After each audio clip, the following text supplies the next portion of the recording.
All right, so we're gonna open with a clip. Wait. Listen. No, not now. Anytime but now.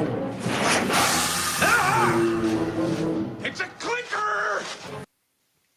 Hey, Hello and welcome to the Worst Movie Ever Made, experimental movie podcast designed with one thing in mind: to find the worst movie ever made.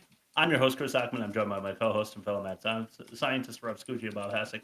Hey guys, how are you and why are we doing this? not great. It's the day after Christmas, so we're scrambling to bring our home back to the pre-Thanksgiving quality it was without the Christmas tree and the elf on a shelf and all that mystical, wonderful bullshit that the kids are into. Yeah. Um, it being a day after Christmas, we decided to watch Christmas Story 2, which I don't know why it exists. I don't know what audience it's for.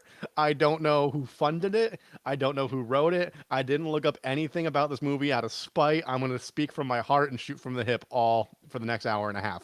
Bob, would you like to describe this movie? I would like to.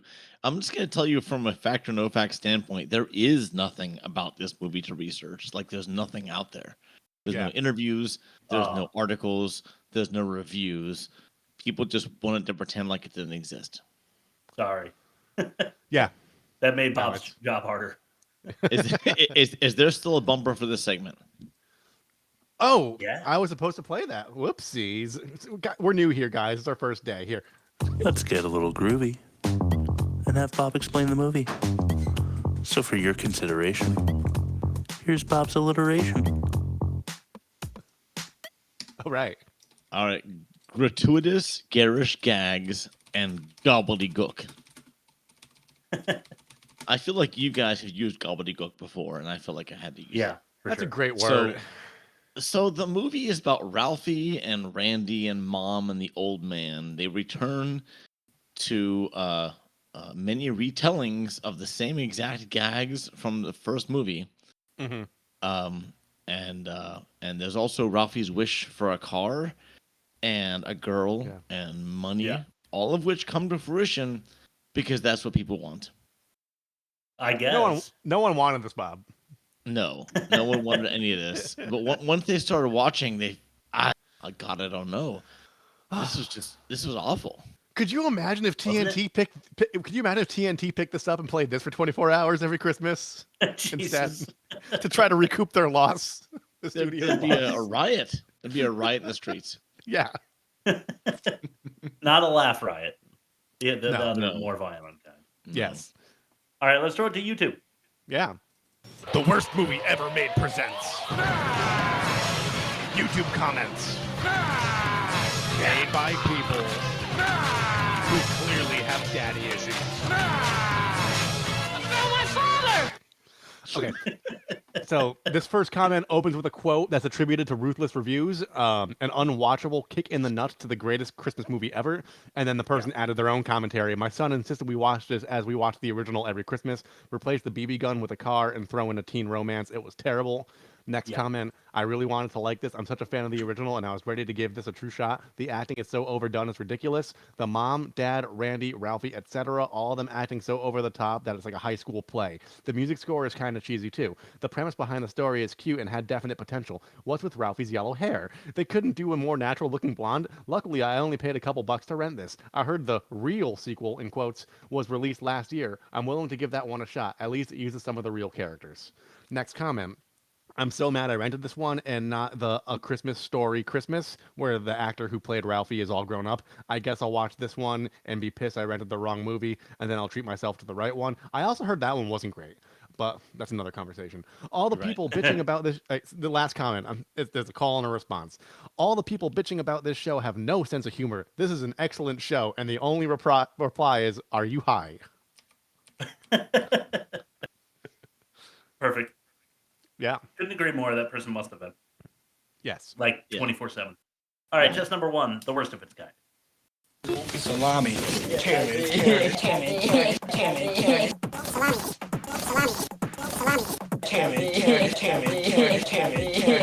The worst of its kind.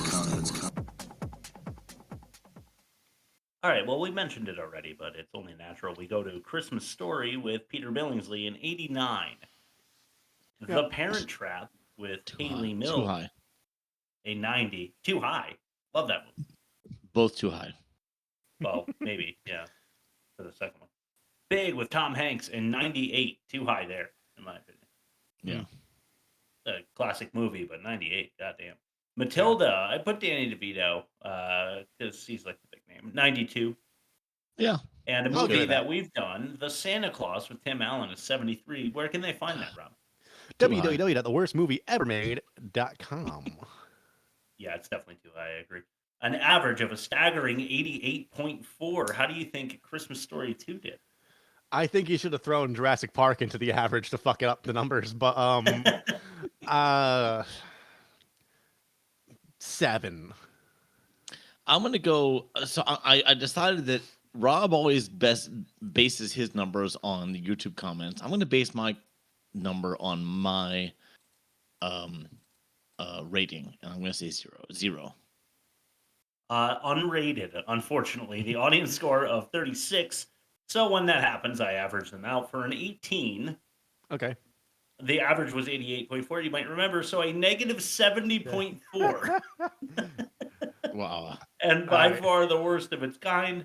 That I jotted down already, so we can throw it directly to test number 2. Ain't that a bitch? Excuse me, madame. May I have a little kiss, please? A little kiss, please. Come on. Come on. Whoop. Ain't that a bitch? I'll go first. You go first. How about Chris, me, and then you, Bob? Because I think you guys have gone first. I'll do the second sandwich. Okay. All right. I'm not super thrilled with mine, so I wanted to go first. Just get it out of the way. A sequel to the fabled A Christmas Story, only this one is not funny and really boring. An audience they didn't earn, featuring Daniel Stern. After this, there is no franchise restoring. All right. Good. Ralphie thinks a new car is a birthright. He wants a specific make and model, even though money's tight. He gets a job at a department store. His dad ice fishes till his bum is sore. And then his dad buys him the new car anyway, meaning that nobody learned anything and this movie is a fucking piece of shit. All right. Yeah, perfect. All right. There once was a film that feels like it was made of plastic. Just endless amounts of callbacks and slapstick. Mm-hmm. I'll be the one to say it first. Compared to the original, it's worse. Whoever greenlit this deserved to have their ass kicked. Bob, 5. Okay, Bob 5. Agreed. Yeah. All right. Test number 3, the most offensive. I thought Go mine ahead, was Bob. bad. You know what though? Yours captured it captured the grievance in a way that Chris and I didn't, and I think you brought it home. All right, so most offensive. Oh my God! All of you got the most important thing. To be as offensive as possible. Oh my God! Oh my God! Oh right. My father. My father. Number 5, Scummy and Salacious Santa. Yes. Yeah. For no reason. Yeah, I mean, it's lazy. I've seen it a million times. It wasn't funny. It was just offensive and dumb. Yeah. I hated it. It did it better in Bad Santa, which wasn't even that good. Yeah, it's good. It's not great. Number 4, patting a perfumed pair of puppies. I don't know which one this was. A Flick or other guy. Or, what was They the don't other matter. guy? They're interchangeable Schwartz. goons. Schwartz. That's right. Schwartz and Flick, yeah. Yeah. Yeah, I'm guessing it was Schwartz. Like accidentally poured a bottle of perfume all over this woman's breasts and was patting it down for funnies, and it wasn't funny. It was just offensive. Assault. It was titillating. It was just sexual assault in a public setting. Yeah, exactly. Yeah. And pairing with that, in the same exact little like vignette going on, Flick, I think, is trying to put heels on a woman. And I wrote number 3, Heavyset high top hilarity. This Flick couldn't get the shoe onto this woman because she was too heavy, and that was supposed to be really funny. And it was just dumb. Yeah. Because like All right, with number fat people, 2. with fat people and like waistlines, I understand the confusion, but like, you don't really have fat feet. You know, it's just whatever size they are is the size they are. You know. Plus, you could just get a bigger shoe. Yeah, Besides, exactly. it's not going on. Go get the next size. Right. Yeah, the and get that's little, the thing. the Women slidey don't thing. like to admit they have a higher shoe size. That's the thing. Well, that means they have bigger dicks, Bob. Number 2, sneaking subtle Drusilla sniffs. So, yeah. What's his face? Ralphie is in like band and he's crashing cymbals behind his, love, and he's sniffing her hair. But they go a step further. He's then dreaming about, getting with her. And as they end the dream sequence, he's still crashing the cymbals. And I think it's a masturbation joke because he's like really crashing them together, and it's like he's coming to some kind of apex as he's celebrating. It's like it's the climax of the song. Yeah. Yeah. Yes. Not great. Number 1, and I've done this recently, but number 1 is not exactly something in the movie, but a regrettable recasting and resetting. Nothing about this movie is like the original except for the pandering. Yeah. Yes. 100%. Which is the most offensive part to me. They all they've done is gotten the name. Yes. Otherwise, it's a completely unconnected, it's a farce. Disconnected movie. Yeah, a farce. Yeah, that's a good way to put it. And it really bothered me. I mean, Daniel Stern as the old man might be the worst one for me. Mm-hmm. Yeah. Because he got younger. Yeah. And he's not like a serious character anymore. But we'll get more into that in the catch-all. For now, oh God, why don't we throw it to Rob's ad read? Go down to Marie Callender's. Get me a big bowl. Pie. Some ice cream on it. Good. Put some on your head. Your tongue would slap your brains out trying to get to it.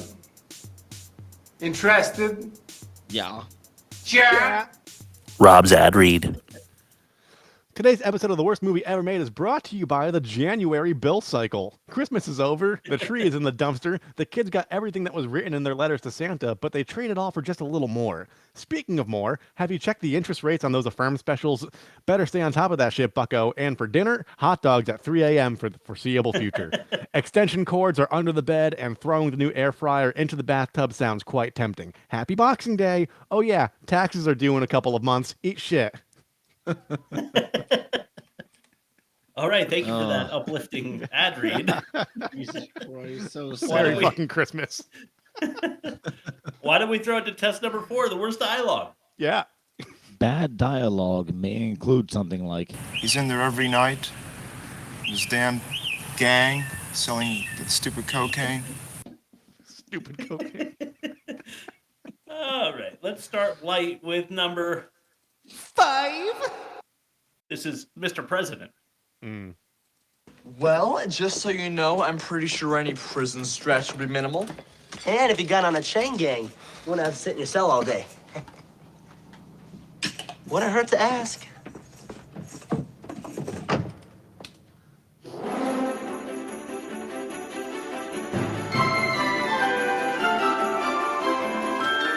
Wait a second. It's Christmas, right? Higby's will hire anybody on Christmas. We'll go tomorrow. That's the ticket, guys. Getting jobs. We'll work our butts off 12 hours a day. 12 hours a day? I can't wait. Yes. Hank was right. Determination got things done. I'd be the kind of part-time holiday help that legends are made of. My fellow Americans, we are here today to honor an exceptional young man, Ralph Parker. Once again, you have set the gold standard for your thousands of fellow workers to follow. Please accept this token of your country's esteem and my personal congratulations. Thank you, Mr. President.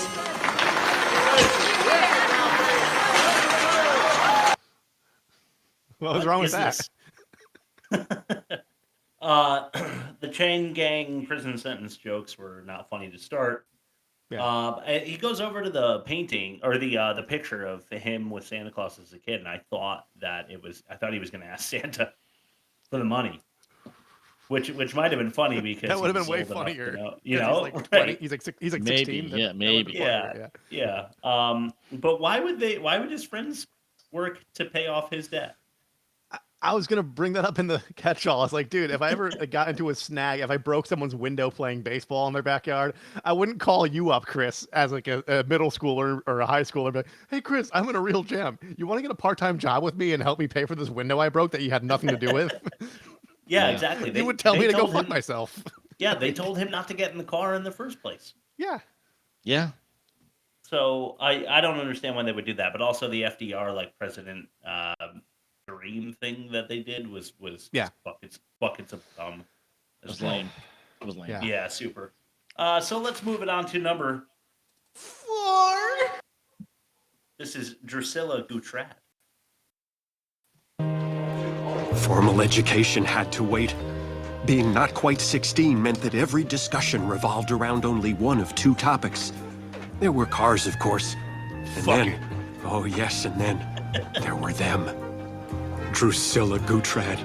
My sweet Drusilla. Beauty incarnate. The hands-down heartthrob of home and high. I didn't stand a chance with her. No one did. Unless you were a quarterback by the name of Todd Chapin. A feat which would require developing strikingly chiseled features and then beating Elkhart Lutheran on the final play with a 60-yard bomb. The rest of us, those wretched souls who couldn't throw or catch or leap or shoot, would have to settle for being with her in our dreams. Now then, you will share with us the location of the resistance fighters? Perhaps I could help to refresh your memory. Keep in mind, this whole story is told in hindsight like the original Christmas Story, so this is like an 80-year-old man talking about a 16-year-old girl, probably beating off vigorously while leaning over a typewriter. Which is just hard to do because you gotta like stroke the keys in between stroking something else. Trading off hands and stuff. Yeah. And then sending the thing back if it's a typewriter. Like, bing! One thing that's very nitpicky for me that I just have to throw out because it bothered me. He called her a heartthrob, which I thought was a term only reserved for boys, like teenage I think it boys. is. Yeah, like Dylan Farnham from Doug. Remember Dylan Farnham? Yeah, I do. Did he have purple hair? I don't know, but whenever Doug changed his outfit so he wouldn't look like him, Dylan Farnham would have a similar look, and everybody thought Doug was trying to copy Dylan Farnham. And then he has a nervous breakdown and has to meditate with Judy. It was a whole thing. Oh. Yeah. Poor Doug. Todd Chapin and Drusilla Gutrat are not people. They're not believable names. No, they're not. In the words of George Carlin, these are not real names. Chip. Then to be Todd Chapin, you have to achieve the feat of having chiseled features. Mm-hmm. Hit the gym. The other wretched souls have to be that can't shoot and throw and whatever. And then instead of doing a dream sequence where he is a sports star, like I thought that they would, because he was just talking about being not one, they do some weird army thing where he jumps in to rescue her as it's private. It's more than an army thing. It's a Nazi thing. Yeah, it was. Like, yeah, you're right. It was very specific. Yeah, it was. But I think it was. I think they figured if they had a sports arena, they'd have to fill it with extras. If they did a Nazi thing, they could just have one guy do a German accent in the back room and call it. You could just find like 4 guys on Reddit who are really down to play Nazis. All right, enough for number 4. Let's move it to number 3. This is You Told Him. What was that all about? I just think it can go a little easier on them, that's all. Excuse me. I've been delighting children for 19 years. Don't you step on my turf. No. We should hold Santa to a higher standard. I mean, you're taking the spirit out of it. You want dispirited? Come spend the day at my house. Yeah, get off your line ass and make some money. Yeah, so she can spend it on punch boards and cheap gin. That's dispirited.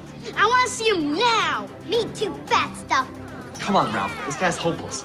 Let's keep it moving. Ralphie's entitled to his opinion. He has more Christmas spirit than this bum.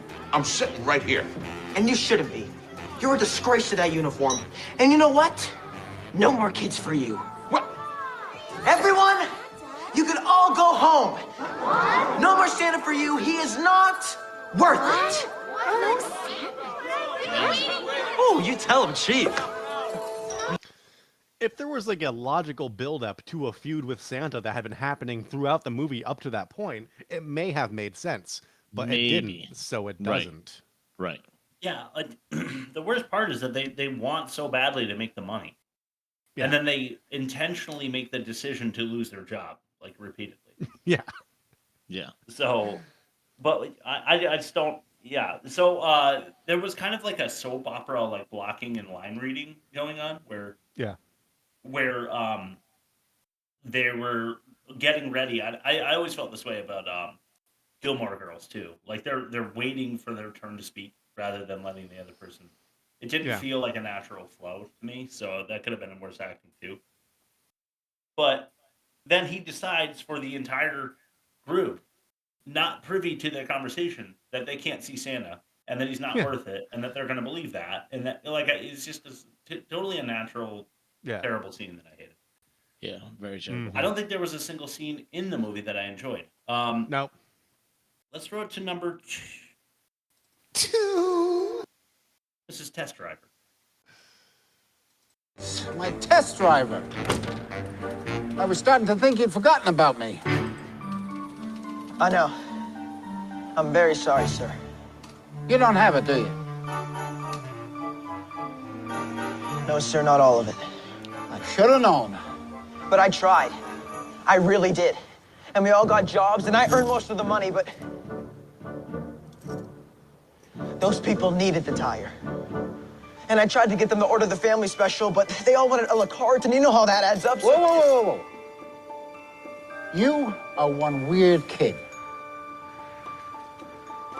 I've heard that, sir. 90, 91, 92, 93, 94. $39.94. Is that it? I'll have the rest next month. And if you could break my legs, or maybe one leg. Skip it, you're done. I am? Yeah, Merry Ho-Ho and all that. You know, spirit of the season. Merry Ho-Ho. Yeah, Merry Ho-Ho. The dealer had no idea about the tire. No one did. That was a singular experience he had within his head when he saw the kid sit on Santa's lap and ask for a tire. Then he walked by the alley like 30 minutes later and then saw the reason why the kid needed the tire. He didn't discuss it with anybody. He didn't talk about it with his mom or dad even. Then he uses the tire that no one else knows about to explain why he fell short on his budget of $85 to the guy whose car he destroyed. But they didn't entertain it any further. It just didn't need to exist. Couldn't agree more. And he took them Chinese. Yeah. Throwback to the old movie, right? Apparently. Yeah. Right. All right, number 1, Daddy. If this doesn't piss you off, because this is how did you put it last time? Stilting? Yeah. This Stilted. is like this is the dialogue stilting of legend. And it's just it's abhorrent. But anyway, let it play. This is To Serve. Every Christmas, downtown Homan was transformed into a sea of humanity. Motley hordes of blue-jowled foundry workers and gray-faced refinery men trudging through wildly pulsing department stores, trailed by millions of leatherette-jacketed, high-topped, mufflered kids, each with a gnawing hunger to get it all. And there we were, in the heart of the action. We landed on the beachhead known as the Personnel Department, and there were 3 bow ties with our names on them. We were drafted and consigned uniforms without benefit of a physical. Fresh reinforcements in the trenches of retaildom, doing our part to grease the wheels of commerce. It was an honor to serve. It's just so messy, stupid. So, an analogy on analogy. is trying so hard to write in the style of the narration of the first movie, which at times could be too much. Yeah, but it had a charm to it because, like, it was, even though it was told from an older perspective, like in the old movie, it was just like he was able to channel the thoughts of the child he was representing through the narrative, at least. Right. Because, like, but in a like 1940s radio kind of way. Yeah. Part of what was funny about the narration in the first one was it was as if it was a very smart child using those words. Mm-hmm. Like the narrator was like using the words for the child, basically. Yeah. And in this one, it doesn't work that way because the character is a complete idiot. So the narration is from an author, almost like writing his book. Yeah. Not doing a movie, and it's just clunky and stupid. And It's like It's like David Foster Wallace trying to narrate Diary of a Wimpy Kid. It just doesn't fucking work. I as soon as that couple lines of dialogue there that played in the movie, I just got really. I think that's probably where I gave up the first time. I didn't tell you this, but I tried watching this movie like last year, just because, and I turned it off halfway through, which is it's got to be really bad for me to not. You did mention that, yeah. Yeah. Okay. This time I was like, we're gonna do it for the pod. Let's do it. You guys agreed. We got all the way through it. At least I think you guys did. I did. I watched it at 2x and it was still not fast enough. Hardly, and yes, same. I think that might have been about the point where I turned it off last time, though, because I just got pissed again. Yeah. Anyway, let's keep it moving. This is test number 5, the worst production. Oh my God! When a studio puts out a production this bad, they're dead meat. Oh my God! Oh my God! Oh my God. Oh my God. All right, my worst production tagline is Facepalm slapstick. So I'll start by saying that this sequel doesn't need to exist, as we all know. And the original did basically all the same gags. And it pains me to say this, but they did it better. And the ones that are new are terrible and all slapstick. Yeah. Albeit not good or funny slapstick. No. I mean, watch the original if you want to like get an idea of the story. Don't waste your time with this one. I wish I had not. And I'm gonna say this now and probably again. I don't like the original that much either. It's just. All right. Okay, it's just, that was one that I watched with my grandparents when I was, single digits over and over again. So it's one of those that holds a special place in my heart. I'm not huge on that time period for movies. It just makes me uncomfortable. But this one doesn't because I'm just so comfortable with it. Because I want to say Ralphie's acting in the original is painful. Yeah. It but can be. Everyone else is decent in the original. I'll have to say The they old do man a is good great. job. Yeah. When it comes to the first Mom's one, good. I'll get into it in the catch-all. But it's what isn't said. There's a lot of things that are implied in the first Christmas Story that make it like a timeless movie that this movie has none of. Yeah. Agreed. Yeah. Okay, let's throw it to test number 6, the worst acting. More clips. Yay. Do you even know how to act? How can you act like that? Shut up! It's the worst acting. All right, here's number 1. Second car.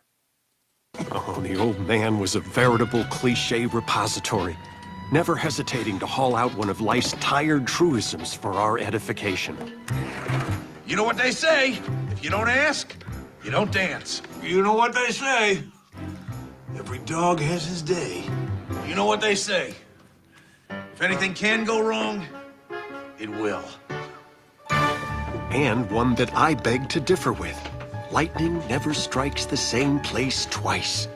Fortunately, I had the advantage of experience. I already knew that planting seeds into one's subconscious was a delicate operation indeed.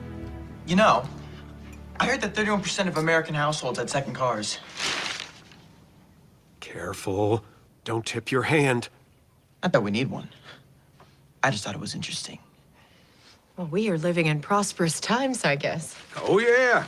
Country's on a roll. You know what they say, sky's the limit. Coach got Mikey Whitland eating his boogers and jam. Still. Yeah. Okay, number 2. Or number... No words. 2. Go on. Please. Thank goodness. Navy.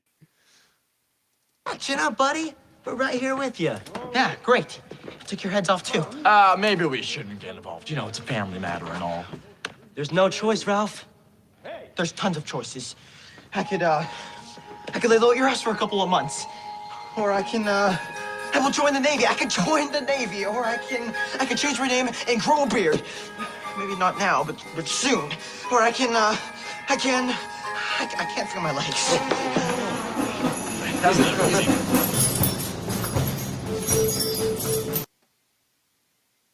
He's like, I could join the Navy. I'll join the Navy. I could grow a beard. Oh no, well, I can't grow a beard just yet, but I can't feel my legs. Only, I think just now, when I, as nonchalantly as possible, delivered that line, might have delivered it better. There was a comedy beat there somewhere hidden under his bad acting. It might have gotten a chuckle from half of the audience if it was delivered properly, but it was delivered so poorly that I don't think a single person laughed at that moment or any other. Here is number 3. This guy is especially bad. He's just a very, very, very small part, but I had to include him. This is Every Dime.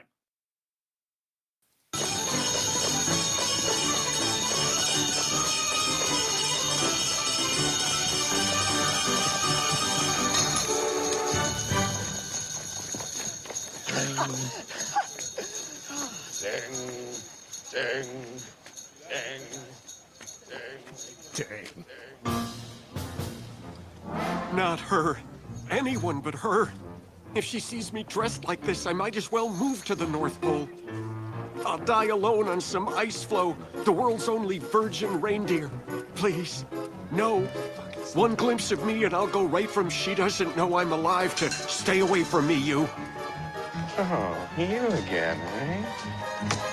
Get out of here. You lousy cotton-tailed klutz. I spent all day getting that. Sorry, I'll pick it up. You bet your butt you will. Every dime. Yes, sir. Every dime. What's wrong with that, Chris? Well, the jingle joust to begin.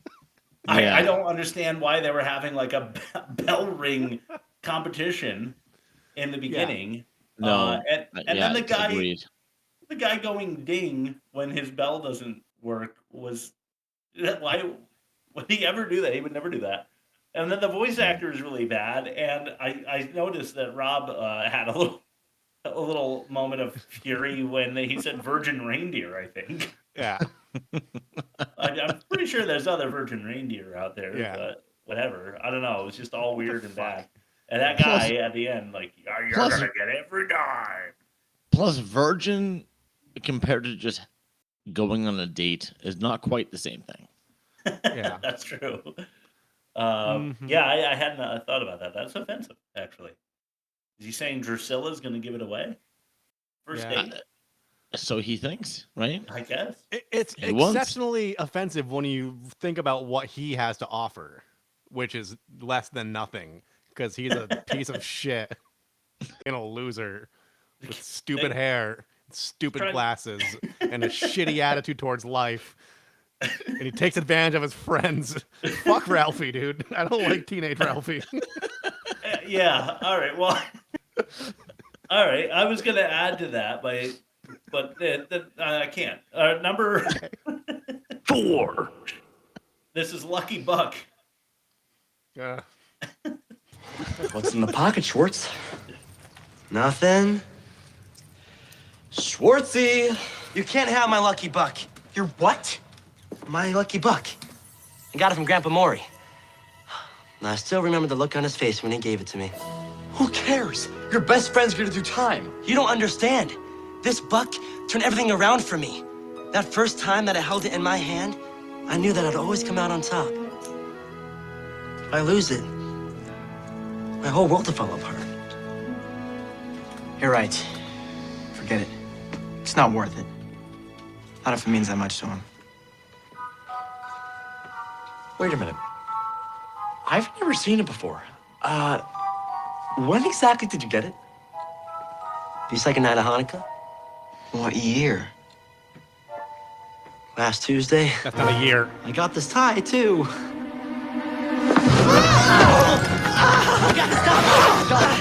Guys, that tickles. No, Ralph, I'm in lucky Sail.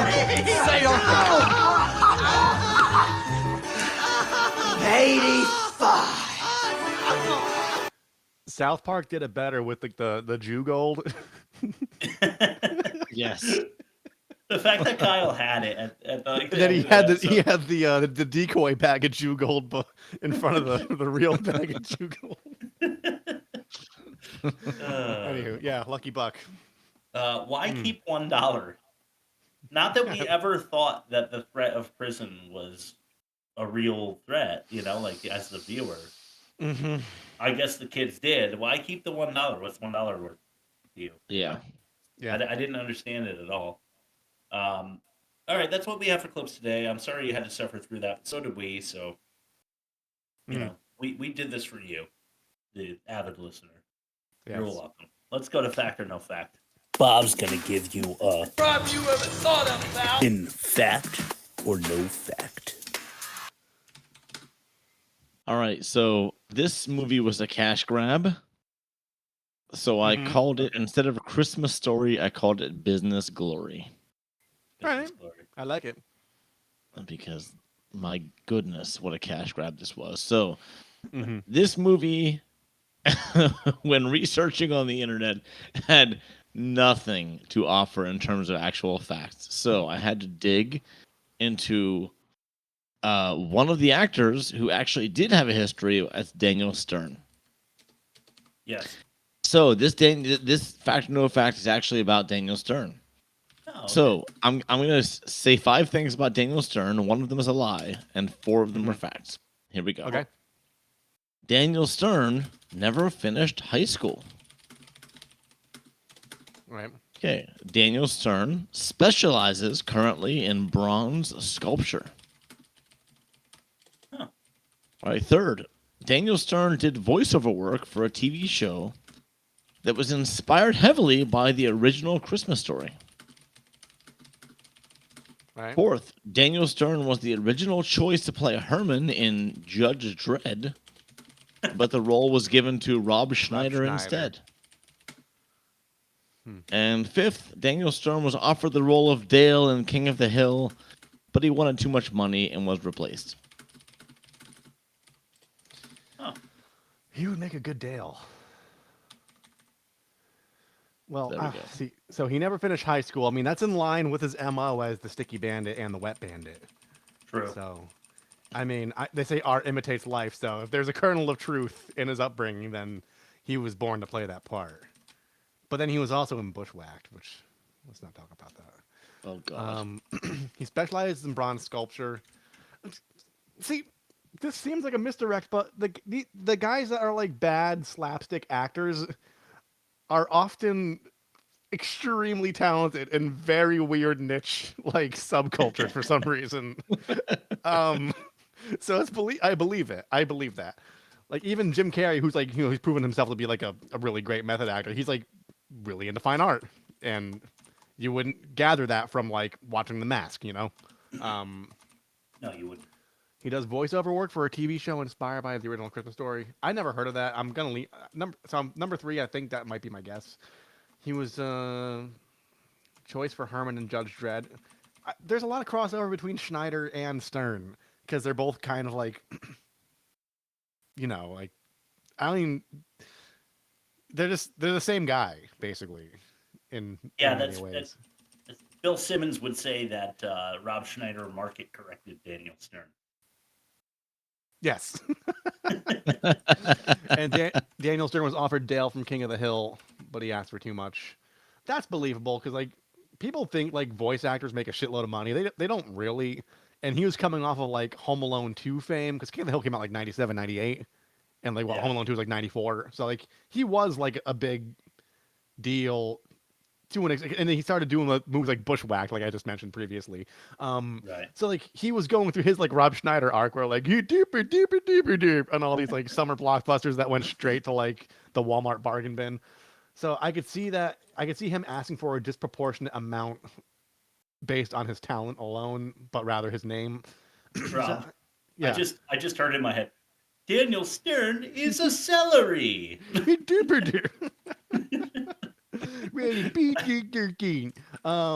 I'm gonna say he did voiceover work for a TV show inspired by the original Christmas Story because not that I've been actively looking for such a thing ever, or not that I've been actively following Daniel Stern's career.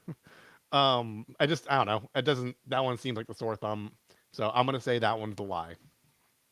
All right, so you're going number 3. I'll go number 4. Keep things short and sweet. All right. All right. So obviously you're not my age, because we all know at my age that Daniel Stern was the voiceover actor for the show Wonder Years, which was heavily inspired by the original Christmas Story. I didn't realize that it was him. I thought it was that was him. Huh, Yeah, that was him. Good for him. Yeah, good for him. And that So was bad for me. his claim to fame in my generation. All right. He also never finished high school. He also specializes in bronze sculpture, and he was offered the role of Dale in King of the Hill. The person who was yes, Chris, you won. The person who was offered, yes, Chris won. The person who was offered the choice of Herman in Judge Dredd was actually Joe Pesci. Oh, weird. And the role was given to Rock. The other wet bandit. Okay. Chris, if you had a soundboard with applause, which I think you did, we did not hear that. Oh, damn it, it's on my soundboard. Hold on. That. Wait a second. Hold on. Is there? We need one of many things. We need a soundboard with applause and things of that nature. We also need the sound bites that didn't make bumpers. There we go. We need the sound bites that didn't make bumpers from Miami Connection and Hawaiian. What's that called again? Hard Ticket to Hawaii. Hard Ticket to Hawaii. Yes. All the sound bites didn't make it to that on the soundboard. Yes. Chris wins. Yeah. Cool. Anyway, Chris won. Cool. All right. Let me bake in my glory a bit. Okay, all right. So it's time for the catch-all. Right. All right. Yeah. Oh my God! It appears that we've caught everything. Oh my God! It's all over. Oh my God! Let's all go home. Oh my God! All right. All right. I'll go first. Awful soundtrack. Yes. Just awful. Yeah. Like the last clip that we heard, once you're supposed to realize that Schwartz is up to something mischievous, they do the like sound that's supposed to clue you in, and work you into that. And it sounds awful. It's like a reverse Christmas tune. And it just sounds I don't know, childish. There's a lot of childish like dings and dongs and bells and whistles and stuff. Yeah. And it all sounds like shit to me. Okay, speaking of childish, the kids' age gap doesn't make sense. Like they were no more.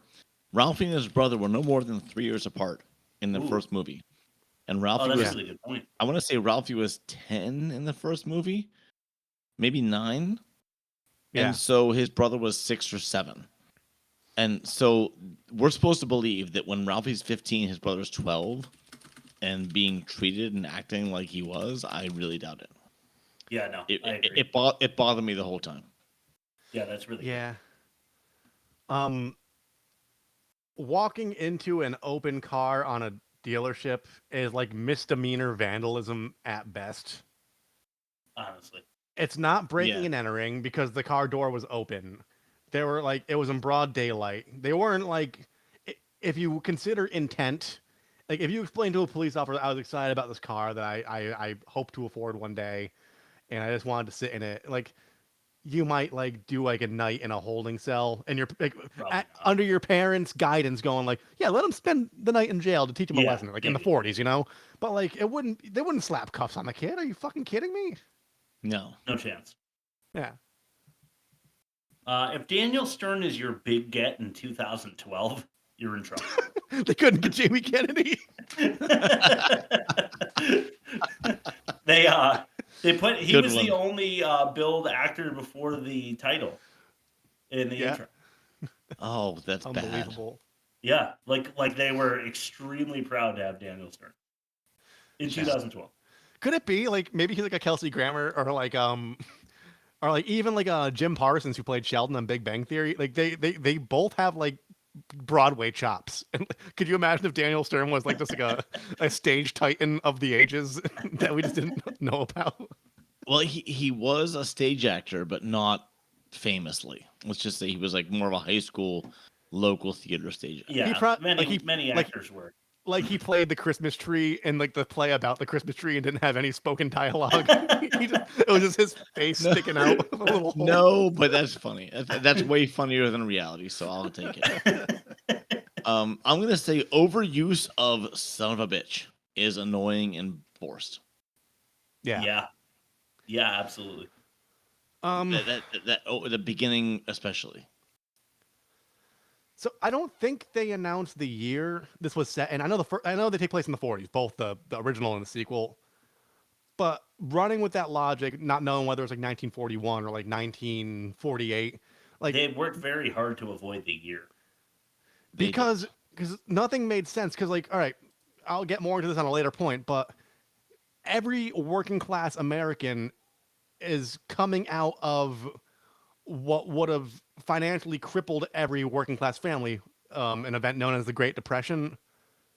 Yeah. And it just the level of consumerism and like cars flying off the lot and people like really just spending like their fucking money at the department store. I didn't buy it, you know? I think people would in that socioeconomic bracket would still be kind of like downplaying Christmas just a little bit. Just like because, everybody would be his father. Yeah. Like penny pinching. Right. Yeah. Right. Which he's not anyway, because he ends up buying the car. Yeah. Like in the first movie when he's a penny pinching piece of shit, he still loves his kids and gets the rifle, which is like probably a $10 rifle, which was expensive then. Like he probably like a hundreds of dollar car, you know. He probably like put off buying like new work boots he needed like in the meantime to like buy his son that gift. And like they don't say that expressly, but like you could kind of like put two and two together and be like, oh, this is like he's a working class guy who's like fucking stretched to the max and he bought an extra present for his kid. Yeah. You know? I thought there was far too much narration. Yeah. The first movie lets it breathe, so to speak. Yeah. Like this is just so heavily blanketed in narration that the movie it feels like it's more about that. It's not it's not to help the movie along and give you some exposition. It's more like the number one feature of the movie, which it shouldn't be. It was like surrogate dialogue to a point. I'm gonna say this. The original was based on vignettes written by a guy who originally told the stories over radio. So it made more sense to have more narration. This one was completely inspired by that, but not at all authorized or written by the same guy. The guy died 12, 13 years before this even came out. Yeah. So it's clearly not the same voice. It's not the same guy. It's not the same. As a matter of fact, the guy that wrote the original actually voiced the original. Oh, that's so. Yeah, exactly. Like I wouldn't say I loved it, but at least it was authentic. You know. Yeah. It was a product of its time and place, and like it was two disparate sources making something new, like through a new medium. So like that's But admirable. I think I even said this on the group chat. Like, how are you going to find dialogue when there's this much narration? Like, there's just too much. I agree with you, Chris. Yeah, way 100%. I'm gonna say overacting on all fronts. Yeah. Absolutely. Like just too much overacting. Every single character overacted. There was nothing that was organic or even realistic. I feel like the soundtrack overacted too. I kind of already said it, but Yeah. I agree. All the unnecessary callbacks, the lips and the vacuum hose, they use the fudge line, like the mother of all swear words. Yeah. What was the other fucking one that really pissed me off? There were so many. There were so many. The Shit, Zeppelin, there was even at the end. The furnace, the whole furnace thing. Yeah. The furnace bugged me because that goes to Chris's point with the penny pinching. Like Daniel Stern's character is just a cheap ass. Like they have resources, but I'm not paying 40 cents a pound for this. Whereas like in the first one, it was like, all right, you're coming out of the depression. You just got out of poverty. You're in the middle class, but barely. You have a couple new things to represent, like you're reestablishing your wealth. And then at dinner, the radiator goes out, and like everybody at the table fucking knows what that is. They never like speak about it. They don't beat it to death in the original, but it's like, there goes the evening. There goes the rest of the week. Dad's gonna be fucking cussing at this thing because like that's what's gonna keep this house running. And it was more real. Yeah, and whereas he's like, oh, I'm gonna get a used one from this realtor, and like just the amount of effort, like going fucking ice fishing. Yeah. Yeah. But yeah, there's other callbacks, but I'm drawing a blank right now because I watched the movie right before we recorded this, and my brain is still smooth.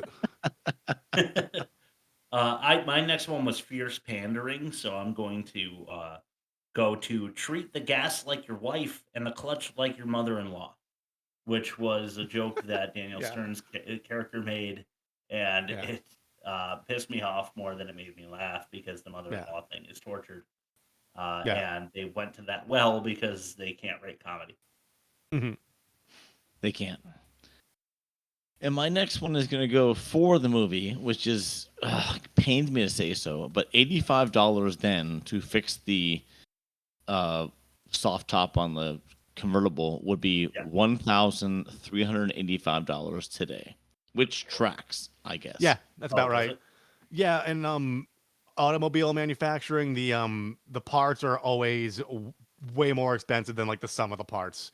Like a new gas cap on a Volkswagen is going to cost you like $200. Whereas like, when you break it down by parts, if it's not available locally, like if you have to get it from overseas, Right. Yeah. But it's like $16 on the dollar from like 19 whatever year it was to today. So, yeah. So that's where they put all their resources and research into. Yes. Ralph riding a like fixed gear bike across a frozen lake. Yeah. And like considering like what they were going for with the over the top slapstick, they missed the opportunity of him just fucking biting it and just like sliding across the ice and like getting his leg caught in the hole, like bending forward at the knee and like just screaming while his dad's like, "What the fuck did you just do? You ruined Christmas." There's a fish on his shoe, and that's what they eat. Yeah. So missed opportunity. Yeah. The car guy who had the soft top ripped by a reindeer would have called his father. Like he's afraid to tell his dad about the whole incident, but more about asking for the money. The dad has no idea what happened because the car guy didn't call him. The car guy knows full well who he is. Yeah. You know what I mean? Yeah. Maybe they don't have a phone at this point. Yeah. No, they have a phone. They should, right? They have a phone. Yeah.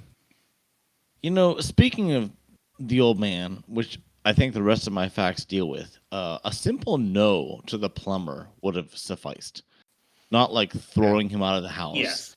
And then why drop his tools on his feet? What a dick move that was, you know? That is a dick move. Yeah. So many opportunities missed when calling back to the original film. Like there was a I think it was because of budget reasons, like having a school set, having like a schoolyard set, having anything that's like not just in like their living room or in that one department store.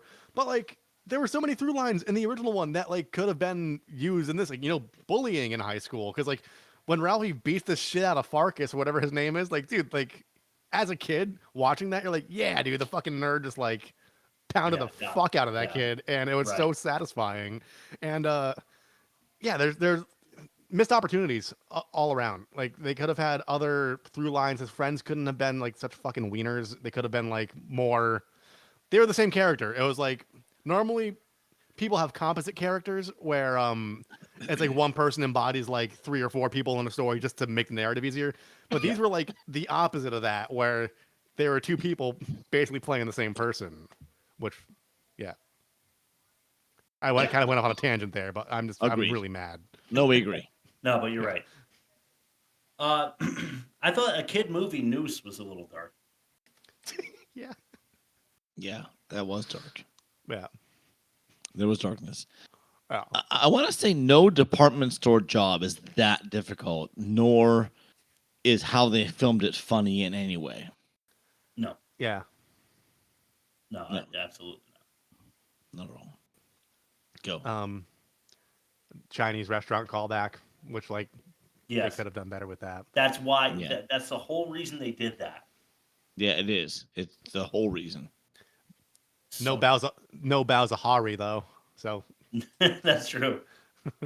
He's smiling at me. Yeah. I already said, but every character in this movie is entirely different from the first. So I will say the old man is obsessive about turkey in the first. Yeah. Yep. Right. I don't care that it's 40 cents a pound. He would have bought it. He would have He's bought it. obsessive about it. 100%. He would have sold like the spare tire to like get the turkey, and then like when the car breaks down, he's like, shit, you know. Yeah. Speaking of the old man, he's fishing and his wife comes out and she catches the fish and then she says, "Is this the net?" Like not knowing what a net is. Yeah, oh god, that pissed me off. What a major groan that was. Yeah, it was. How did she get to and from the lake so fast if they're still a 1-car family? And he probably had the only car to take himself to the lake. Good point. Rafi's bike. His mother just like ding ding. Fuck this movie. They would never hire all 3 kids at the same department store. Yeah. Like all 3 of them went in for an interview and they hired all 3 of them together. That's It's different. Yeah, different times. I don't know. That could track. Seasonal help, so maybe. Yeah, okay, well then maybe. fine. They wouldn't all be working in the mail room together. Yeah, true. They wouldn't. Yeah, they wouldn't like shadow each other's position throughout the entire arc of that. No, arc that's plot. what happened to the mailroom employees. Yeah. I don't know your upbringing, but this is very Three Stooges like. Like they all get hired in the same department at the same time. Yeah. Yeah, that is.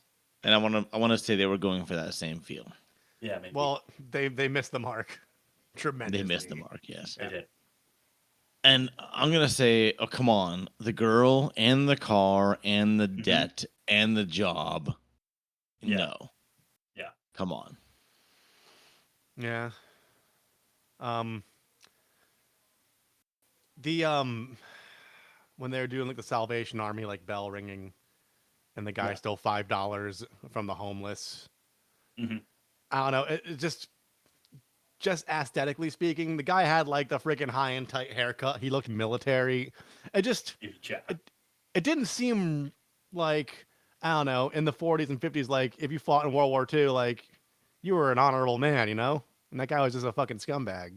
Yeah, if you can get big and muscly like he was too, like you Yeah, right. He was totally. Yeah. Hey, wasn't it hilarious when Schwartz wrapped the baby? Wasn't that super funny? I almost spit. It's almost like we saw it coming. Yeah. Yeah, almost. All right.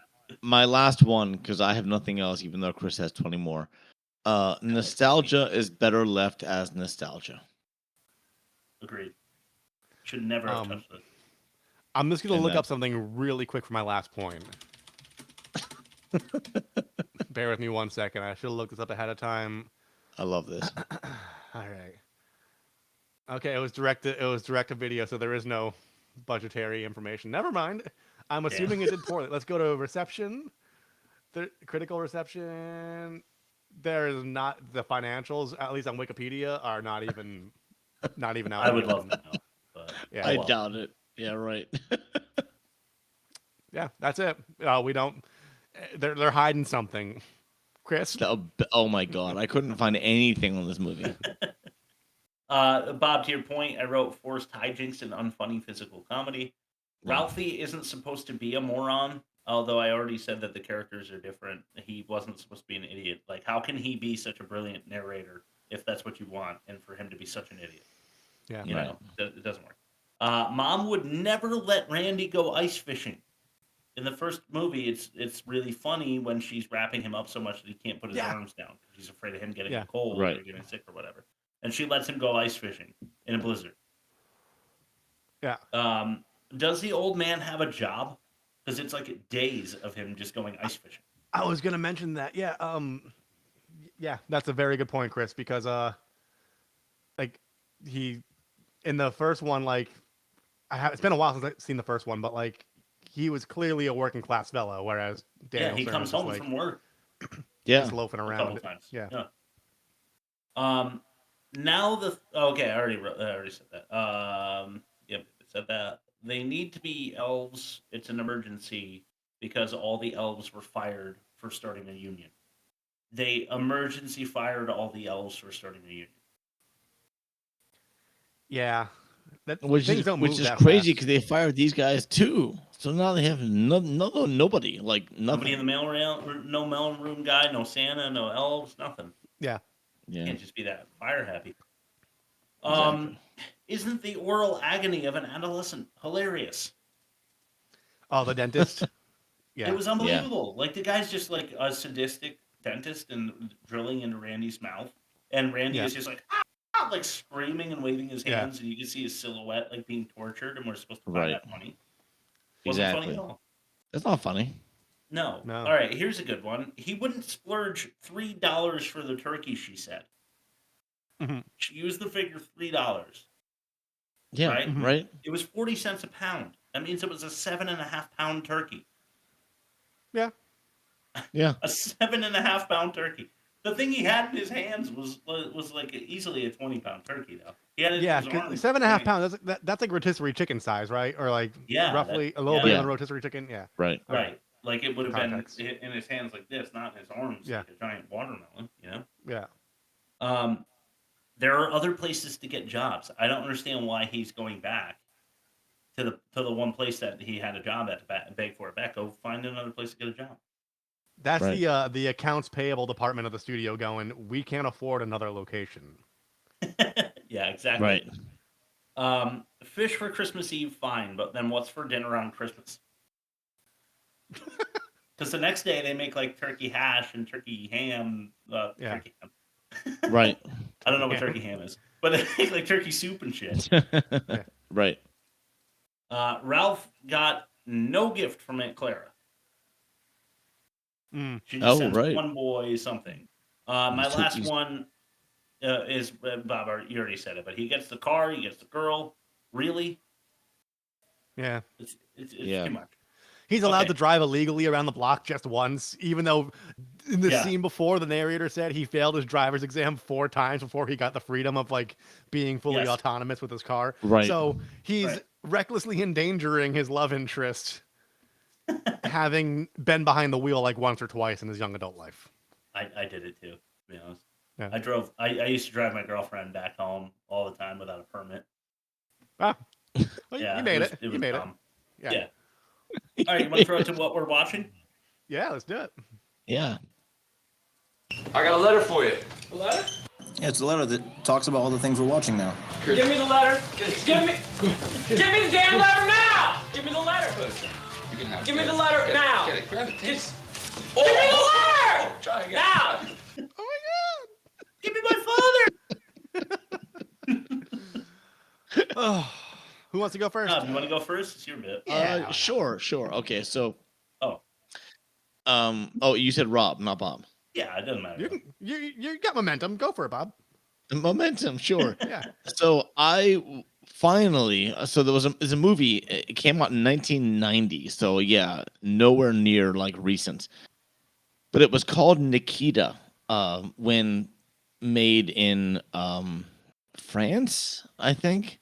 But it was released in the States years later as La Femme Nikita, which was renamed as La Femme Nikita, and then it was remade as Little Nikita with Bridget Fonda, and then it was made into a miniseries called La Femme Nikita, and none of which were as good as the original. The original was so good. It was a film from '90, written and directed by Luc Besson, who also did the Leon, the Professional. Oh, Do you guys know? Yeah. Yes. Yeah. I was fortunate enough to see that in the theater when I was in college. At that time, it was just called The Professional. Yeah. And I knew I loved it right away. I'm like, this movie is amazing. And now, 30 years later, I'm watching Nikita and thinking what perfection it is. It's just the characterization of a completely insane female character who's like an anarchist and I don't know, just a complete drug addict, whatever, who is reformed to be a assassin for the government. Love it. And it's just, God, it's so good.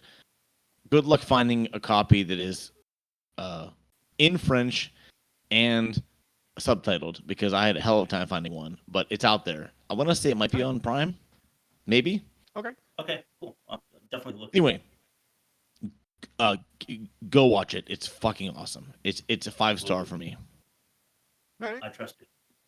I trust you. So this is a couple weeks back. Scavenger's Reign on Max. It's a Titmouse production, which is like they're associated with Adult Swim typically, and like a lot of the Adult Swim stuff on Max lately. I think they're probably from the Warner Discovery merge or whatever. Yeah.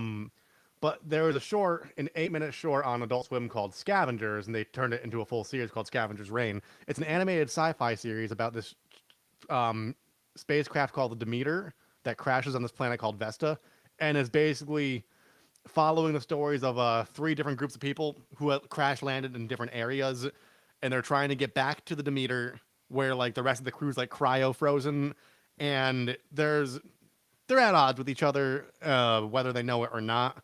But what's cool about it is the creatures, all the alien creatures, are like indifferent to their existence. It's just like they got dropped into like the middle of the Amazon, and like nature's doing what nature does, and like they're trying to figure out how to grapple with nature, and like the animations is it's sick, dude. Like there's these weird like pods that like blow these bubbles, and like the jaded captain, like he has to like go down this canyon, and he just like sighs and like reaches up and grabs one of the bubble creatures and like slowly like lowers himself down to like where he needs to be, and just like lets the animal go and just keeps walking. Like it's not a comedy, but it's like it's probably some of the best sci-fi I've seen in like 10 years, but it's like Adult Swim animated, almost borderline anime looking, but it's I think there's 8 episodes or 12 episodes on the first season. Nice. I watched it all in like two goes. It was fucking amazing. It's nice.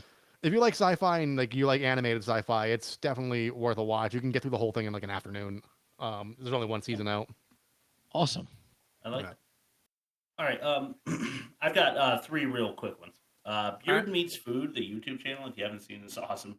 It's this like British dude who has a giant beard and he just like eats giant things, like the food challenges. Yeah, food challenges. And I watch a lot of his competitive banters. eaters. Yeah. His banter's really good. Yeah, he's just cool.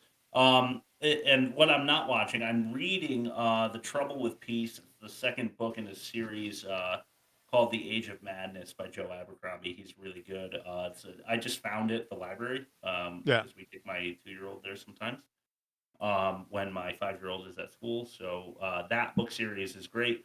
And I just got Jedi Survivor, the video game, for my gamers out there, and I'm playing that. It's the second in the series of Fallen Order was the first one. And that game is like Star Wars meets Dark Souls. It's really hard. All right. And the second one's not as hard so far, but it's really good. And that's what I'm doing. So check those things out if you like to read, if you like to play games, if you like to watch YouTube. Those are my suggestions. Fuck yeah. You guys good? You want to throw out to bad credit names? Yeah. Yeah, I'm down for bad credit names. Let's do it. Cool. Jeff, this is my friend John. Oh, Jeff, heard a lot of good things about you. Where'd you find this son of a bitch? He's a friend of mine from school. A friend? Jeff, John. Oh, Jeff, John. Jeff, how can you act Jeff, like Jeff. that? Jeff. Shut up! Jeff, John. Bad credit names. My friend Jeff. I don't know where this came from. Maybe it's like in a movie or something, but he goes, "My name's Jeff," and I just think it's funny, and that's kind of a call to that. That's fun over there. Anyway, check this out. The first name of 4 is Niall Fraser. Right. That's crazy. Yeah. Number 2. Even better last week, but yeah, I got you. Yeah, right. Yeah, no kidding. Number 2 is Murray Ford. Yeah. Okay. Murray Forward. Files Wiccan. Mm-hmm. Oh, good. Files is a pretty crazy name.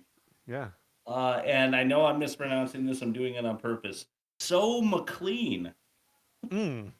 It's definitely Sue, and it's SOO McLean. Just thought that was awesome. All right, that's what I've got. Let's throw it to the offensive minigame. Oh yeah. If you can say, My mother was Korean, and also, and my father was Black American. you may be part of our offensive minigame. Padding perfumed protuberances, or B and E at your best buds. Which one do you go with? The protuberances. Yeah. I say copping a feel off a stranger in a public setting's probably not a good look. In a molesty fashion. Yes. Yeah. Heavyset hilarity or black Irish jokes. Oh, I'm gonna say. Oh shit, that's a tie. Ooh. Yeah. I'm gonna let one of you pick this one out. I guess black Irish, because I mean, fat humor can land when it lands, and it just didn't in this context. It did not. Because like Al Bundy was a shoe salesman who hated fat women, and he fucking killed it every time and married with children. So that was the I want to say that was the impetus for the shoe jokes in this movie. Yeah, was Al Bundy. Oh, she put the heels on, Peg, and she struck oil. It could have fucking worked. It could have worked. All right, here's the bonus. Selling nukes and chemical weapons. I had to go hard. Yeah. Or regrettable recasting. Recasting. Yeah, Definitely recasting. Agreed. Okay, that makes this more offensive. All right, let's throw it to the movie comparison. Cool. Oh my God! It's time to compare the movies. Something we haven't done since. Oh my God! 1962. Oh my God!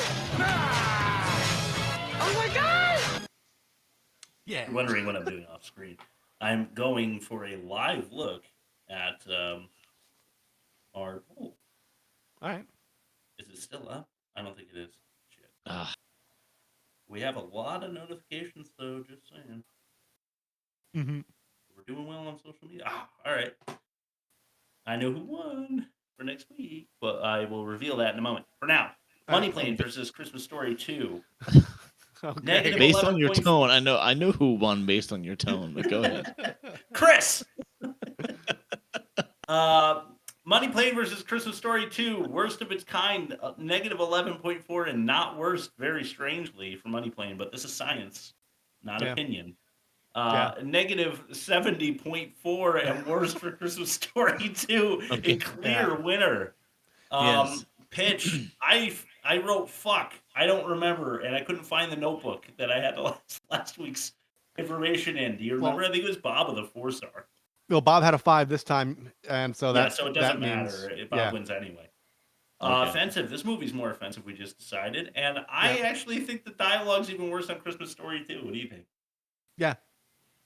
Yeah, dialogue is, yes. Like, Money Plane was rife with cliche, but, like, it was, like, somewhat believable. Yeah. Whereas Christmas Story 2 was just a turd on a typewriter. They just roll the turd back and forth over the typewriter. Production low budget, but not for Money Plane, and Facepalm Slapstick for Christmas Story 2. Facepalm Slapstick. See, I'm going low budget. Yeah, I actually am too. I get it All right. though. It's close. It's Well, close. my logic behind it is I always, and Bob, you brought this point up in the past. Bad comedy is just so much fucking worse than bad like drama or suspense. Yeah, You're right. It is worse. You're right. You're right. Speaking of worse, acting, Money Plane or Christmas Story? Money Plane. Yeah. Yeah, because Kelsey Grammer actually knows how to act, and he did not do any of it in Money Plane. So, as I the think most Money well-known, Plane- yeah, He was the best actor in that movie, and he wasn't good. He wasn't even that good. Yeah. No. Neither was Daniel Stern, but I think the lead actor in Money Plane edges it out. Yeah. I don't think we gave Money Plane a demerit because it was the first of the season. No, we did not. You're right. Money Plane. Money Plane as a whole a demerit. Or Yes, that's. yeah, it doesn't ultimately matter. What's the demerit for Christmas Story 2? Because that's going to carry. Slapstick. Just poor lip service, I would say, because like I think by without looking it up, by pandering. Yeah, because by definition, lip service is like when you're paying homage to something, but like you're doing it for the wrong reasons, and you're not really doing it well either. I like lip service. That works. Just bad lip service. And Bad bad lip lip service is worse than Money Plane. I agree. Yes. Yes. Okay, so 5-2. The worst of the season is Christmas Story 2, with an opening salvo of -70.4, and worse, it's going to be very hard to beat, at least in that department.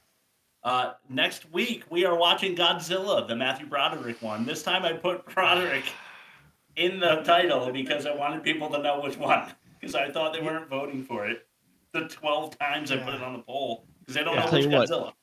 The one of the new ones, Godzilla -1, is like on the top 15 of a lot of people's lists of good movies. It's in the last running year. for like an Oscar, apparently. Yeah. Yeah, I heard it or was something really like that. It's on my list. I have to watch it. Yeah. I'll let you guys I will know. too. I'll probably check it out. Yeah, for sure. Rob, plug us and then send it to Bob's Last Word. Thank you very much for listening.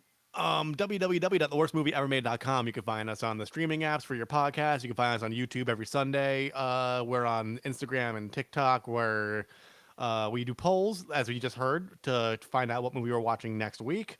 Bob does trailers that go up in line with every episode we're releasing, and you can email us as well. That's www.theworstmovieevermade.com. It's a little link tree page. You just click the links, and then it takes you to the thing that you need to go to. So check it out. Last word, Bob? Because I can't say it next week. Money Plane. Oh, by the way, before we go, my aunt the gamer I've mentioned before, she got a movie for us to check out. I'll send you the information and we'll throw it up on a poll at least. Okay. For her sake, she didn't put it in an email form, so if you're listening, sis, throw it in an email real quick and we'll have to do it. Yeah, because he said an email is coming in. An email is coming in hot, and I have not seen it. But put it in email form. Come on, Auntie. Then we'll have to do it. Go to the official channel. All right. Well, love you all. Thank you for listening. Ta-ta.